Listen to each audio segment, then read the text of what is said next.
교회를 다니면서도 한 아파트 단지 안에서 두 집 살림을 하던 어느 한 남편이 있었습니다.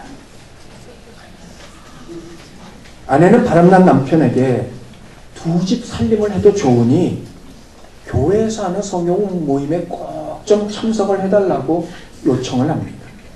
만일 성경 공부에 참석을 하고서도 당신 마음이 바뀌지 않으면 내가 그때 이혼을 해주겠다 말을 합니다.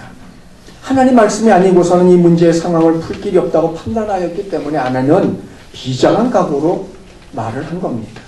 어떻게든 말씀을 들으면 변하지 않을까 하는 기대로 일주일에 하루만이라도 시간을 내자고 간청을 합니다. 아내의 끈질긴 간청에 마지못해 남편은 승낙을 하고 성경 공부반에 등록을 하고 공부를 시작을 합니다. 그런데 시간이 지나면서 성경 공부를 참석을 하면서 남편의 일상이 생각이 조금씩 바뀌기 시작을 합니다. 성경 공부 시간에 내주는 과제를 하려면 성경을 읽어야 되고 또 그 외 부수적인 책들도 읽어야 되고 말씀을 암송해야 되고 그날 들은 말씀들을 적용하는 숙제를 내주었기 때문입니다. 결국 성경 공부 도중에 하나님 말씀이 남편을 깨뜨렸고 마침내 남편은 두 집 살림을 정리하고 가정으로 돌아왔습니다. 한국 어느 교회에서 있었던 실화입니다. 그렇습니다. 하나님 말씀은 살아있습니다. 그리고 힘이 있습니다. 히브리서 4장 12절 하나님 말씀은 살았고 활력이 있다 말하고 있습니다. 그런데 많은 교인들이 가지는 착각이 하나 있습니다. 그건 하나님의 말씀과 하나님을 분리하는 겁니다. 하나님의 말씀이지만 사람들의 말과 같이 말 자체의 능력이 있다고는 생각하지 않습니다. 왜냐하면 사람들은 자신들이 가지고 있는 자신들이 하고 있는 말이 가지는 능력을 실제적으로 경험해 보지 못했기 때문입니다. 예를 들어 누군가와 감정이 좋지 않아 다툼이 시작이 되었습니다. 그 다툼이 말싸움이 되었고 한참 말싸움을 하는 도중에 너무 화가 나서 상대방을 향하여 야이 죽어라 라고 말을 했을 때 실제로 상대방이 죽는 경우가 없더라는 말입니다. 정말 말로 상대를 즉사시킬 수 있다면 아무리 화가 나도 우리는 죽으라는 말을 쉽게 하지 않을 겁니다. 그럼에도 그런 말들을 쉽게 하는 이유, 우리들이 하는 그 말이 실제 현장에서 그런 능력을 발휘하고 있지 못하기 때문입니다. 그러니 말은 그냥 말뿐이라고 생각을 하고 그 생각이 하나님의 말씀에까지 미쳐지고 있더라는 겁니다. 하나님의 말씀이니까 공경하고 존중을 하고 겸손히 대하는 것이지 그 말씀 자체에 대한 경외심을 가지고 대하는 경우는 많지 않습니다. 그러나 하나님의 말씀은 우리들의 말과 같이 그냥 하나님의 말이 아닙니다. 말씀이 하나님이고 하나님이 말씀이십니다. 요한복음 1장 1절을 보십시오. 태초에 말씀이 계시니라. 이 말씀이 하나님과 함께 계셨으니 이 말씀이 곧 하나님이시라. 말씀이 하나님이요 하나님이 말씀이시라는 겁니다. 그러므로 하나님의 말씀은 그냥 하나님이 하시는 말씀이 아니라 때에 따라 하나님 자체일 수도 있습니다. 문제는 이런 하나님의 말씀에 대한 사람들의 반응입니다. 다음 사진을 한번 보시죠. 이게 뭔지 아시겠습니까? 혹시 사용하신 분들도 계시겠죠? 네. 학교에 가서 칠판, 지우개, 떨이개, 터는 이제 청소기입니다. 저 구멍 안에 이제 터리개를 넣고 막 두들기면 가루가 밑으로 떨어지고 그럼 서랍을 꺼내서 가루를 버리는 이제 그런 청소기입니다. 그나마 저거라도 있는 학교는 그나마 좋은 학교예요. 제가 다닐 때는 저런 것도 없어서 벽에다 털었어요. 벽이 이렇게 자국으로 이렇게 하얗게 되죠. 근데 시간이 지남에 따라 저런 청소기가 다음 사진과 같은 모습으로 바뀌었습니다. 먼지도 나지 않아요. 한번 싹 지나가면 깨끗해집니다. 시간이 지남에 따라 발전이 된다는 말입니다. 그런데 이 외에도 시간이 지남에 따라 달라지는 것들이 한둘이 아닙니다. 아니 오히려 세상이 바뀜에 따라 달라지지 않는 것이 있다면 오히려 그게 이상한 겁니다. 그러나 하나님의 말씀은 시간이 지나도 변하지 않습니다. 시편 119편 89절 보세요. 여호와여 주의 말씀은 영원히 하늘에 굳게 섰사오며 영원히 뿐만이 아닙니다. 마태복음 24장 35절입니다. 천지는 없어지겠거니와 내 말은 없어지지 아니하리라. 영원히 있을 것을 말씀하고 있습니다. 문제는 이런 말씀을 대하는 사람들의 반응이더라 하는 겁니다. 다음 사람이 누군지 혹시 아시겠습니까? 안타깝게도 한국인이면 얼마나 좋겠습니까마는 일본인입니다. 후쿠오카 마사노부라는 분인데 일본의 농부이기도 하고 철학자이기도 하고 환경운동가이기도 하고 자연농법의 창시자입니다. 그는 사무, 무경운, 무비료, 무농약, 무제초 이 사무의 농법을 시행하고 있습니다. 이것으로 말미암아 지구의 사막화 방지에 인간의 사막화의 방지와 인간의 건강한 식량 공급을 위한 녹색 혁명을 일으켰고 이로 인해서 1988년 그는 막사이상 농업 부분을 수상하게 됩니다. 우리나라에서는 친환경 농법으로 알려진 그 농법을 시작한 분입니다. 그런데 그가 이런 농법을 시작하게 된 데는 그만한 이유가 있습니다. 농부이지만 어느 날 성경을 펴서 읽기를 시작을 하는데 그날 읽은 본문이 마태복음 6장 28절부터 29절입니다. 둘의 백합화가 어떻게 자라는가 생각하여 보라. 수고도 아니하고 길쌈도 아니하느니라. 그러나 내가 너희에게 말하노니 솔로몬의 모든 영광으로도 입은 것이 이 꽃 하나만 갖지 못하였느니라. 농부인지라 이 말씀을 읽고 또 읽습니다. 그리고 묵상하고 또 묵상을 합니다. 그런 후에 정말로 그러한가 들판으로 나가서 백합화가 어떻게 자라는지를 살펴보았어요. 그랬더니 들판의 백합화는 저절로 자라남에도 불구하고 그 향기가 비닐하우스에서 나는 것보다 더 짙더라는 겁니다. 그렇게 해서 그는 시작한 것이 친환경 농법, 바로 그것이었습니다. 마사노부는 자기의 눈에 벽실을 흩어뿌리고 나서 농약도 안 치고 비료도 안 주고 잡풀도 뽑지 않았어요. 그냥 물만 잘 대주었습니다. 어떤 결과가 나타났을까요? 난리가 났습니다. 이게 논인지 밀림인지 귀신이 나올 것만 같았습니다. 동네 사람들은 게으름뱅이라며 손가락질을 하고 화를 냈습니다. 당연히 첫 해 농사는 망쳤습니다. 그래도 성경 말씀을 믿고 계속 2년, 3년 그렇게 농사를 지었고 마침내 4년째 드디어 걷어들인 벼의 양이 다른 논의 벼의 양과 똑같아졌습니다. 그런데 다른 것이 하나 있으니 그 쌀의 맛이 다른 논의 쌀과는 견줄 수 없을 만큼 기막히게 좋았더라는 겁니다. 그때부터 자연농법, 게으름뱅이 농사법이라는 친환경 농법이 만들어졌고 한국에서도 이 농법을 따르는 이들이 많아지고 있습니다. 성경 말씀 한 구절을 읽고 자신의 삶 속에 그대로 적용한 결과입니다. 1년, 2년, 3년 손해는 봤겠죠.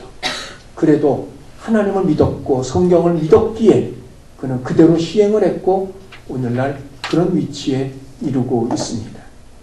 그러나 모든 이들이 다 이 마사노부와 같지는 않습니다. 여기서 우리는 나 자신에게 물어야 합니다. 내게 있어서 성경 말씀은 무엇입니까? 하나님의 말씀입니까? 아니면 사람의 말과 같은 말입니까? 오늘 본문은 바울이 신앙생활을 위하여 데살로니가 성도들에게 주고는 마지막 명령입니다. 지난 시간 말씀드린 것 같이 오늘 본문에 보면 모두 4개의 명령형이 등장을 합니다. 성령을 소멸하지 말라, 예언을 멸시하지 말라, 좋은 것은 택하라, 그리고 악은 모양이라도 버리라. 명령형은 모두 4가지이고 각각을 보면 성령, 예언, 좋은 것, 그리고 악에 대해서 말하고 있고 내용 면에서도 각각 다른 것을 보게 됩니다. 그러나 오늘 본문을 주의 깊게 살펴보면 이 4가지 명령 그리고 이 4가지의 내용은 모두 한 가지로 초점이 모아지고 있으니 그건 바로 하나님의 말씀이더라는 겁니다. 먼저 19절을 봅니다. 성령을 소멸하지 말라고 하였습니다. 성령을 소멸하지 말라. 소멸하다, 불을 끄다, 억누르다, 억제하다는 뜻입니다. 저는 이 구절을 대하면서 가졌던 의문이 하나 있습니다. 그건 성령이 사람에 의해서 소멸이 되어지느냐 하는 거였어요. 사람이 성령을 소멸할 수 있는가? 바로 그것이었습니다. 여러분, 이게 가능하다고 생각을 하십니까? 성령님이 누구이십니까? 아시는 것처럼 그분은 하나님이십니다. 아니, 그런 하나님이 사람에 의해서 소멸된다는 말이 여러분 이해가 되시느냐는 말입니다. 절대 있을 수도 없고 일어날 수도 없는 불가능한 이야기입니다. 이 질문에 대한 답은 단어가 가지고 있는 의미에서 찾아볼 수 있습니다. 성령은 인격을 가지신 분입니다. 그러나 이 소멸이라는 이 단어는 인격에는 주로 사용하지 않는 단어예요. 다만 사람에게 사용할 때는 수동형의 형태로 사용이 되어지고 있는데 오늘 본문에서는 수동형이 아니라 능동형으로 쓰여지고 있습니다. 당연히 인격에 의해서 이 말을 사용하고 있는 것이 아니란 이야기입니다. 그렇다면 이는 성령님 자체를 말한 것이 아니라 성령님께서 행하시는 어떠한 일들, 바로 그것에 대한 것이라 생각할 수 있어요. 한마디로 말씀을 드리면 성령님의 감동, 역사, 일에 대한 억누름이고 억제입니다. 다시 말하면 성령님의 역사를 제한하는 겁니다. 문제는 이것 또한 가능하냐는 겁니다. 사람이 성령의 역사를 제한하고 억누른다면 억누를 수 있겠느냐 하는 거지. 누가복음 24장에 보면 예수님께서 부활하신 이후에 제자들 가운데 두 사람이 예루살렘에서 엠마오라는 곳으로 내려가는 도중에 자기들끼리 얘기를 하는 가운데 한 사람이 끼어들었어요. 근데 그분이 예수님인데 이 두 사람은 그분이 예수님인 걸 알지 못합니다. 예수께서 그들에게 물으십니다. 너희가 무슨 말을 하고 있느냐? 자, 그러자 길을 가던 두 사람이 멈춰서더니 글로바라고 하는 사람이 얘기를 합니다. 예수님의 십자가의 죽으심과 부활에 대해서 말입니다. 이에 예수께서 모든 선지자의 글과 성경이 예수님 당신께 대해 쓴 글인 것을 설명하셨고 날이 저물매 집에 들어가서 함께 식사를 하실 때 축사를 하셨어요. 감사하셨다는 이야기입니다. 그 순간 두 사람이 눈이 밝아져 그분이 예수님인 걸 알아차렸어요. 그러나 이미 예수님은 보이지 않고 사라졌습니다. 이에 그들이 서로 말합니다. 누가복음 24장 31절입니다. 길에서 우리에게 말씀하시고 우리에게 성경을 풀어주실 때에 우리 속의 마음이 뜨겁지 아니하더냐. 우리 마음이 뜨겁지 아니하더냐. 자기들이 그 마음을 뜨겁게 했나요? 아닙니다. 누군가가 그 마음을 뜨겁게 하였습니다. 누구입니까? 성령님이십니다. 성령님의 역사요, 성령님의 일하심입니다. 자, 그렇다고 해서 사람이 뜨거움을 강제적으로 끌 수 있겠냔 말이죠. 이는 사람의 의지나 능력으로는 전혀 통제할 수 없는 일입니다. 그럼에도 불구하고 오늘 본문에 바울이 이렇게 말한 이유가 있습니다. 사도행전 2장에 보면 오순절 성령의 강림하심으로 말미암아 제자들이 성령을 받아서 각기 다른 나라의 말들로 말하기 시작했습니다. 요즘 우리가 흔히 말하고 있는 방언과는 다른 이야기입니다. 예를 들면 한국에서만 자라서 한 번도 미국을 건너갔다 오지 못한 사람이 어느 날 유창하게 갑자기 영어를 하기 시작했더라는 말입니다. 자, 이런 모습을 보면서 수많은 사람들이 놀라고 당황을 했습니다. 그 가운데 어떤 사람들은 이들이 세술에 취하였다 조롱까지 하였습니다. 그 말을 듣고 베드로가 일어나 그 유명한 오순절 설교를 합니다. 그리고 그때 베드로의 마지막 결론이 무엇입니까? 사도행전 2장 36절입니다. 그런즉 이스라엘 온 집은 확실히 알지니 너희가 십자가에 못 박은 이 예수를 누가요? 너희가 라고 말하고 있어요. 그럼 여기서 말하고 있는 이 너희가 누구입니까? 지금 베드로 앞에서 설교를 듣고 있는 바로 그들입니다. 여러분, 그럼 이거는 칭찬의 이야기겠습니까? 권면입니까? 위로의 이야기겠습니까? 당연히 한편으로 말하면 공격적인 말이고 책망의 말입니다. 그러나 중요한 건 이들의 반응입니다. 37절 보십시오. 그들이 이 말을 듣고 마음에 찔려 베드로와 다른 사도들에게 물어 이르되 형제들아 우리가 어찌할꼬 탄식하며 자기들이 무엇을 해야 좋을지를 묻고 있는 겁니다. 다시 말하자면 그들이 마음을 돌이키고 있더라는 겁니다. 반면에 사도행전 8장에 보면 스데반과 논쟁하던 이들이 스데반을 말로 이길 수 없게 되어지자 그를 붙잡아 끌고 공회 앞에 세웁니다. 그러자 이에 스데반이 또 한 번의 설교를 행하는데 그 결론이 사도행전 7장 52절부터 53절입니다. 너희 조상들이 선지자들 중에 누구를 박해하지 아니하였느냐? 모두 다 박해했다는 겁니다. 의인이 오시리라고, 메시아이죠. 예수님이 오시리라고 예고한 자들을 죽였고 선지자들을 죽였다는 이야기입니다. 이제 너희는 그 의인을 잡아준 자요, 그 의인 예수를 잡아준 자요, 살인한 자가 되었나니. 누가요? 역시 너희입니다. 여기서 말하는 너희 역시 누구입니까? 지금 스데반 앞에서 이 설교를 듣고 있는 사람들입니다. 중요한 건 이들에 대한 반응입니다. 54절 보시기 바랍니다. 그들이 이 말을 듣고 마음에 찔려 그를 향하여 이를 갈거늘. 마음에 찔려 이를 갈거늘. 이들은 이를 갈며 달려들어 스데반을 돌로 쳐 죽였습니다. 베드로의 결론과 스데반의 결론, 내용이 조금 다릅니다만 그럼에도 불구하고 이들을 향하여 공격하는 내용에는 똑같다는 것을 우리가 볼 수 있습니다. 그럼에도 한쪽은 우리가 어찌할꼬 라고 자신들의 잘못을 인정하며 회개의 자리에 돌아가고 있습니다. 그러나 반면에 한쪽은 이를 갈므로 스데반을 돌로 쳐 죽였습니다. 물론 마음이 찔렸다는 이 단어는 각기 다른 단어입니다. 그러나 중요한 건 그들이 각기 마음속에 무언가 느껴지는 것이 있었음에도 불구하고 서로 간에 정반대의 행동을 하고 있더라는 겁니다. 한쪽은 그걸 받아들였습니다. 한쪽은 끝끝내 거부하고 있습니다. 이것이 바로 성령을 소멸한다는 이야기인 겁니다. 그래서 오늘 본문은 그것을 20절에서 받아 예언을 멸시하지 말라고 말하고 있습니다. 흔히 예언하면 미래에 대해 말하는 것으로 이해를 합니다. 그러나 오늘 본문에서 말하는 이 예언은 그런 미래에 대한 일이 아닙니다. 예외적으로 미래의 일을 말하는 경우도 있습니다만 거의 대부분은 하나님 말씀에 대한 전달을 의미합니다. 요즘 말로 하면 일종의 설교인 셈입니다. 고린도전서 14장 2절을 보십시오. 방언을 말하는 자는 사람에게 하지 아니하고 누구에게요? 하나님께 하나니 그랬어요. 그래서 사람이 알아들을 수 없습니다. 반면에 3절을 보십시오. 그러나 예언하는 자는 누구에게요? 사람에게 말을 한다는 겁니다. 그래서 덕을 세우고 권면하고 위로한다는 겁니다. 예언은 사람에게 말하는 것인데 덕을 세우고 권면하고 위로하는 겁니다. 이런 예언이 미래에 대한 이야기라고 가정을 해봅니다. 알아듣겠습니까? 그 말이 무슨 말인지? 덕을 세우고 권면하고 위로하는 말이겠느냐 말입니다. 그래서 예언은 미래에 대한 말이 아니라 하나님의 말씀을 전하는 것이고 그 요즘 말로 설교라고 하는 겁니다. 예언을 멸시하지 말고 하찮게 여기고 무시하지 말라는 겁니다. 하나님 말씀 자체에 대한 무시와 경멸이라기보다는 들려지는 말씀에 대한 의도적인 거부고 적대적인 행위입니다. 그러면 사람이 하나님 말씀에 대해 의도적으로 거부하고 적대하는 이유가 무엇일까요? 그것도 믿지 않는 사람이 아니라 믿는 하나님의 백성이 말입니다. 예레미야서 42장에 보면 바벨론에 의해서 유다가 멸망을 당하고 성전이 무너지고 백성들은 포로로 끌려가는 상황에서 군대의 지휘관들과 높은 자들로부터 낮은 자에 이르기는 사람들이 모두 다 예레미야에게 모여왔습니다. 그리고 한결같이 하는 말이 당신이 하나님께 기도해서 하나님께서 우리에게 말씀하시는 것이 무엇인지 우리로 듣게 하소서, 그거였어요.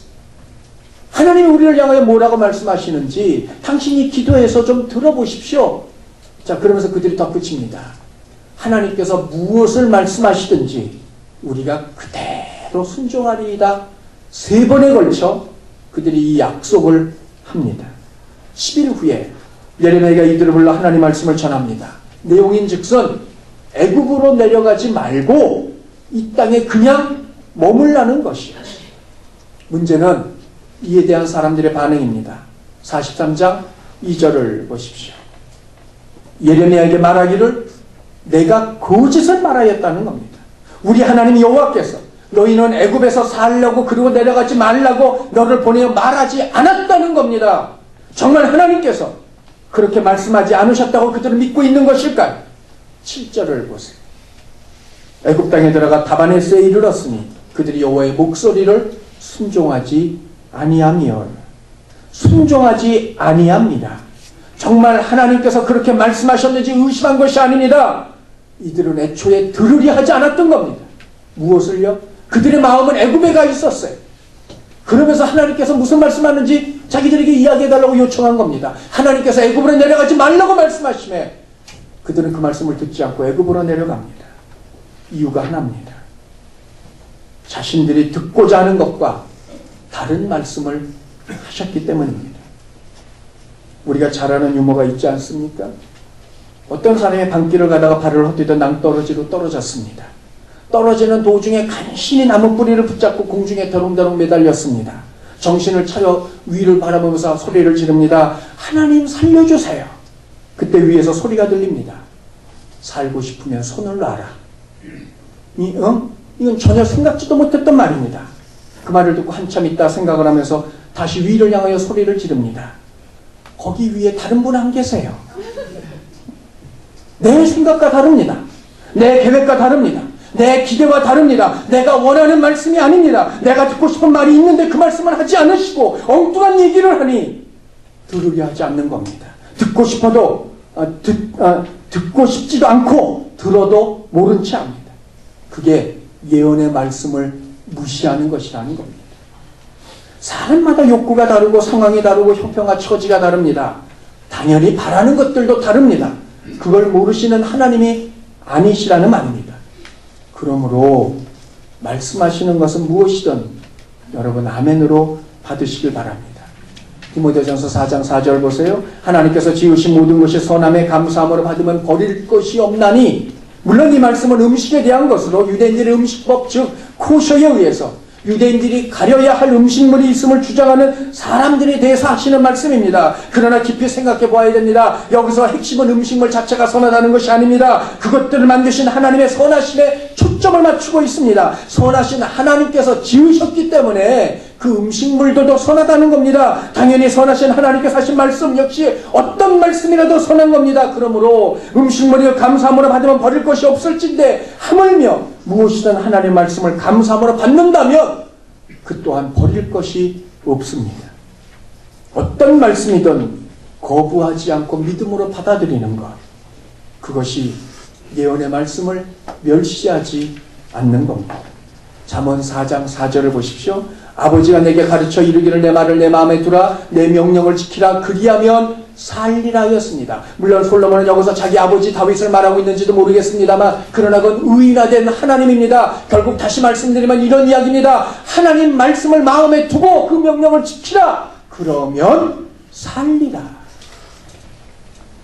사람의 말을 들어도 살찐데 하물며 하나님의 말씀을 듣는다면 그 삶이 어떻게 되겠습니까?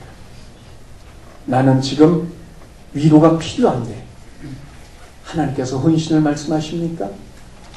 나는 지금 지쳐있는데 섬김을 말씀하십니까? 나는 지금 괴로운데 손을 펼쳐 이웃을 사랑하라고 전혀 엉뚱한 말씀을 하고 계십니까? 대부분 이럴 경우 마음이 상합니다. 듣고 싶지 않습니다. 그래서 아예 귀를 닫고 들으려 하지 않습니다. 그런데 혹 우리들이 그런 사정을 아시면서도 굳이 지금 이 순간 우리에게 그렇게 말씀하시는 그 이유에 대해서 우리는 단 한 번이라도 생각해 보신 적이 있으십니까?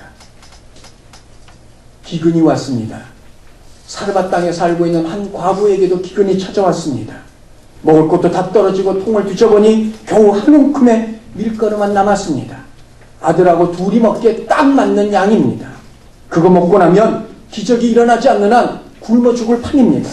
그동안 아껴 먹느라 제대로 먹지 못해 힘이 붙인 몸이지만 일어난 나뭇가지를 주우러 나갑니다. 마지막 만찬을 준비하기 위해서입니다. 그런데 어디서 왔는지 생전 처음 본 한 사내가 나타나 자신에게 먼저 그 떡을 가져오라고 요구를 합니다.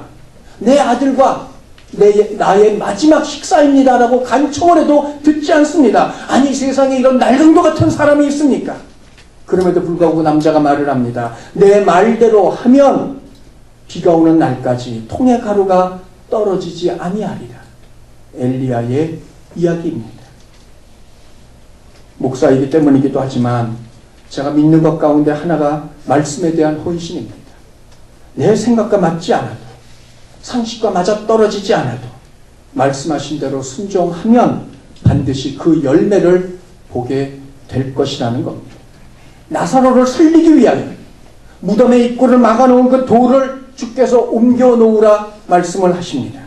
그 말을 들은 마르다가 이야기를 합니다. 주여, 죽은 지가 나흘이나 되매 벌써 냄새가 나나이다. 그럼에도 주께서 말씀하십니다. 내가 믿으면 하나님의 영광을 보리라 하지 아니하였더냐. 내가 믿는다면 하나님의 영광을 보리라 하지 아니하였더냐. 돌을 옮겨놓음에 나사로가 살아나오는 그 모습을 그들이 모두 다 볼 수 있었습니다. 말씀을 믿는 자, 말씀대로 행하는 자, 따르는 자, 하나님의 영광을 볼 것입니다. 그러나 한 가지 여기서 조심해야 될 것이 있습니다. 21절 우리 다 함께 읽습니다. 시작. 범사에 헤아려 좋은 것을 취하고. 모든 메시지를 다 무조건적으로 받아들이지 말고 헤아려 분간하여서 좋은 것만 받으라는 말입니다. 다음 사람이 누군지 혹시 아시겠습니까? 예, 통일교회 교주 문선명입니다. 지금은 죽은 사람입니다만, 저희가 본격적으로 이단의 길을 걷게 된 이유가 있습니다. 16살 되는 부활절 아침, 세수를 하고 일어서는 그 순간 하늘이 환해지더니 누군가 나타나 말을 합니다. 너는 메시아가 되어서 인류 구원을 완성하라는 말이었습니다. 쳐다보니 예수님입니다. 세상의 메시아가 되어서 인류 구원의 역사를 이루라는 말입니다. 그때부터 그는 이단의 길을 걷기 시작을 합니다. 그런데 여러분, 이거 잘 생각해 보면 이게 얼마나 헛된 말인지 우리는 금방 분간해낼 수 있습니다. 문선명에게 말한 이가 누구라고요? 예수님이에요. 그 예수님이 어떤 분입니까? 우리가 흔히 알고 있는 것처럼 그분은 메시아입니다. 한마디로 메시아가 또 다른 메시아를 일으키고 있더라는 말입니다. 여러분, 이게 합당한 이야기겠습니까? 메시아이신 예수님께서 또 다른 메시아를 보낸다면 그럼 메시아이신 예수님은 어떤 분이라는 얘기예요? 메시아로 실패했다는 이야기 아닙니까? 성공했다면 굳이 또다시 보낼 이유가 없죠. 실패했기 때문에 보내는 것 아니냔 말입니다. 또 하나가 있습니다. 실패한 메시아가 무슨 자격으로 다른 메시아를 보내겠느냐는 거죠. 결론적으로 그에게 나타난 이는 예수님이 아니었습니다. 고린도후서 11장 14절 보십시오. 사탄도 자기를 광명의 천사로 가장하나니. 그래서 분간을 해야 된다는 말입니다. 믿는 자들을 꼬이가 모든 이단 사이비들의 공통점이 하나 있습니다. 그건 성도들을 향하여 당신들이 믿고 있고 알고 있는 성경의 지식은 틀렸다는 것이고 내가 그래서 참 진리를 가르쳐 주겠다는 겁니다. 그러므로 이들의 말이 정말 그러한가 성경 말씀에 비추어 우리는 확인을 해봐야 됩니다. 그런데 많은 이들이 이걸 확인하지 않고 그들의 말만 듣고는 그대로 빠져버려서 자신들의 영혼도 자신들의 영생도 자신들의 영혼도 잃어버리는 어리석음을 범하고 있더라는 말입니다. 누구를 막론하고 성도라면 베레아 사람들처럼 비록 바울이 전했다 할지라도 과연 그러한가 성경을 찾아보고 확인해 봐야만 합니다. 그래서 여러분에게 제가 기도를 부탁드립니다. 여기 서 있는 저 역시도 완전한 사람이 아닙니다. 특히 진리인 성경 말씀에 대해서는 더더욱 그러합니다. 어느 목사님의 이야기입니다. 어느 날 교인이 장례가 나서 지방 멀리 갔다 와야 되는데 하필 그날이 수요일이에요. 근데 이분이 늘 강해 설교를 하시는 분이라 일찍 마치고 돌아와서 사무실에 가서 성경을 펼쳤어요. 그날 본문 레위기였는데 그날 본문에 봤더니 눈에 꽂히는 단어가 하나 있었어요. 소화라는 단어였습니다. 이분이 그 말씀을 붙들고 소화시키라는 이야기구나 이해를 하고 강단에 올라가서 하나님 말씀은 하나도 남김없이 다 소화해야 됩니다 라고 설교를 했습니다. 교인들 모두가 다 은혜를 받았습니다. 그런데 설교를 마치고 내려와서 다시 보았더니 소화가 아니라 소화, 불을 끄라는 이야기였습니다. 은퇴하신 홍정길 목사님 다음 사진에 나오시면 이분의 이야기입니다. 한국의 복음주의 4인방이라고 하는 그 한 분, 지금은 은퇴하신 분입니다만 여러분 저분도 저럴진데 저 같은 사람은 오죽하겠습니까? 제가 설교 준비를 하면서 가장 신경 쓰는 것 하나가 있습니다. 그건 제가 본문을 제대로 보았느냐는 겁니다. 저는 바라는 소원이 하나 있죠. 제가 본 본문, 제가 해석한 게 하나님의 본래의, 본문에 깃들어져 있는 하나님의 본래의 의도와 일치하기를 원합니다. 그러나 그것까지는 아니더라도 가장 가깝게 다가서기를 원하고 있습니다. 제가 그것 때문에 성경을 읽고 또 읽고 주석을 꺼내서 확인하고 또 작업을 합니다. 자랑 같습니다만 데살로니가전서 이 한 편의 설교를 위해서 제가 참조하는 주석만 16권입니다. 설교하면서 주석은 다 무시하는 분들이 간혹 있는데 그건 대단한 잘못이고 착각입니다. 제가 그렇게 하는 이유가 무엇이라고요? 제가 본 것이 과연 하나님 의도하고 맞느냐? 그걸 확인하기 위해서라는 말입니다. 만일 성경 해석이 잘못되면 그 이후에 설교는 엉뚱한 방향으로 흘러갈 수밖에 없습니다. 본문에서 말씀하고 있는 하나님의 의도는 이건데 나는 이걸 보고 이렇게 얘기를 한다면 그게 설교겠습니까? 사람의 말일 뿐입니다. 그래서 저를 위해서 기도를 부탁드립니다. 저도 본다고 애를 씁니다. 이것저것 찾는다고 확인을 합니다. 그럼에도 불구하고 간혹 그럼에도 틀릴 때가 있습니다. 그때마다 성도님들께 얼마나 죄송한지 이루다 말로 할 수 없습니다.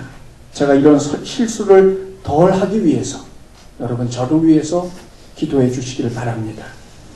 그리고 나아가 비판하기 위해서 실수를 찾아내기 위해서가 아니라 섬기는 마음으로 여러분 스스로도 제가 전한 말씀이 과연 그러한가 성경을 펴서 묵상하고 확인하십시오. 혹 잘못된 부분이 보인다면 제게 말씀해 주십시오. 그게 저를 살리는 길이고 여러분이 더 은혜 가운데 들어가는 길입니다. 그렇게 해서 말씀을 확인하셨다면 말씀대로 순종하며 살아가십시오. 22절 우리 다 함께 읽습니다. 시작. 악은 어떤 모양이라도 버리라.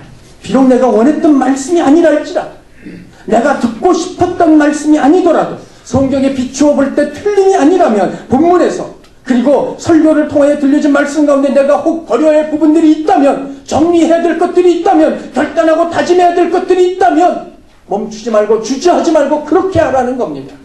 히브리서 12장 1절을 보십시오. 그러므로 우리는 들은 것들에 대하여 더욱 유념함으로 우리가 흘러 떠내려가지 않도록 함이 마땅하니라. 우리가 들은 바를 더욱 굳건히 간직한다면 흘러 떠내려가지 않도록 잘못된 길로 빠져드는 일이 없을 것을 말씀하고 있습니다.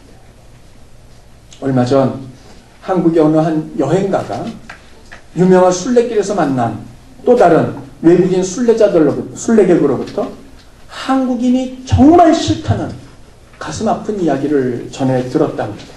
이유인즉 여러분 순례길이 어딘지 알고 계시죠? 흔히 요즘 말하면 산티아고라고 해서 그쪽을 이제 돌곤 합니다만 이 순례길에 나선 한국인 단체 순례객들이 순례자들 숙소에 몰려오는데 다른 사람이 어찌되든 아랑곳하지 않고 아예 주방을 독차지 않고 거기서 닭을 삶아대더라는 겁니다. 그리고는 다음날 먹을 계란을 삶고 감자까지 삶고 거기다가 그것도 모자라서 팩에 있는 뭔가를 마시더라는 겁니다. 팩소주겠죠. 다른 경우는 또 다른 경우가 있는데 보통 순례할 때는 한 사람 혹은 두 사람 많아야 세 사람이 이렇게 함께 합니다만 한국인들만 유독 수십 명이 몰려다닌다는 거예요. 그리고는 이들이 숙소를 찾아오는 왁자지껄 떠들고 밤새도록 삼겹살을 구워대며 먹고 마시고 한다는 겁니다. 제발 좀 조용히 해달라. 아무리 요청을 해도 듣지 않는다는 거예요. 여러분 순례길이 무엇하는 길입니까? 순례객이 어떤 사람들입니까? 무엇 때문에 그곳에 가 있습니까? 근데 정작 그곳에서 그들이 하는 일이 무엇입니까? 그런데 이는 말씀을 듣는 우리들의 모습과 일면 흡사하지 않습니까? 하나님의 의도, 하나님의 뜻하심, 하나님의 기뻐하심이 아닌 내 욕구만 채우려는 것이라면 그런 의도로 하나님 말씀을 들으려 한다면 그건 큰 문제라는 말입니다. 내가 기뻐하지 않는, 내가 원하지 않는, 내 기대와는 다른 말씀이지만 그 안에서 하나님의 음성을 들으려 하고 그렇게 해서 발견한 뜻에 순종하려 한다면 하나님께서는 그런 이들을 결코 홀대하지 않으실 겁니다. 지금 당장 내 삶과 전혀 상관이 없는 말씀에도 내가 순종하려고 마음을 먹는다면 하나님께서 그런 사람을 그냥 넘어가시겠습니다. 말씀에 순종한다는 것은 하나님을 존중한다는 것과 동일합니다. 말씀이 하나님이시기 때문입니다. 요한복음 1장 14절 보십시오. 말씀이 육신이 되어 우리 가운데 거하심에 예수님을 말씀하고 있는 겁니다. 성도 여러분, 말씀을 듣다 시험에 드는 경우가 있습니다. 무엇 때문입니까? 말씀을 말씀으로 받지 않고 내 욕구를 이루기 위한 도구로 이해하기 때문에, 내 생각과 다르기 때문에, 그것이 성령을 소멸하는 행위고 당연히 성령을 거부하는 자들에게 은혜가 없을 줄 압니다. 어떤 말씀이든 시험이 되지 않으려면 말 그대로 말씀으로 받아야 합니다. 그것이 하나님을 경외하는 것이고 존중하는 것입니다. 그리고 이런 자들에게 주어지는 은혜가 있습니다. 사무엘상 3장 20절 보십시오. 나를 존중히 여기는 자를 내가 존중히 여기고 나를 멸시하는 자를 내가 경멸하리라. 말라기 3장 16절입니다. 여호와를 경외하는 자와 그 이름을 존중히 여기는 자를 위하여 여호와 앞에 있는 기념책에 기록하셨느니라. 때로는 내 기대와 내 의도와 내가 원하는 것과는 상관이 없이 들려지는 말씀이 있고, 때로는 내가 생각하고 있는 정반대의 말씀이 있을 수도 있습니다. 그러나 하나님의 말씀을 말씀으로 받아 순종하는 이들에게 하나님께서 어찌 그 사람의 사정과 형편을 살피지 아니하시겠습니까? 합당한 은혜를 베푸실 것이고 그의 합당한 복을 더하여 주실 겁니다. 성도 여러분, 어떤 말씀이든 하나님 말씀으로 받아 순종하시면 이런 은혜와 복을 다 누리실 수 있는 저와 여러분들 다 되시기를 주님의 이름으로 부탁드립니다.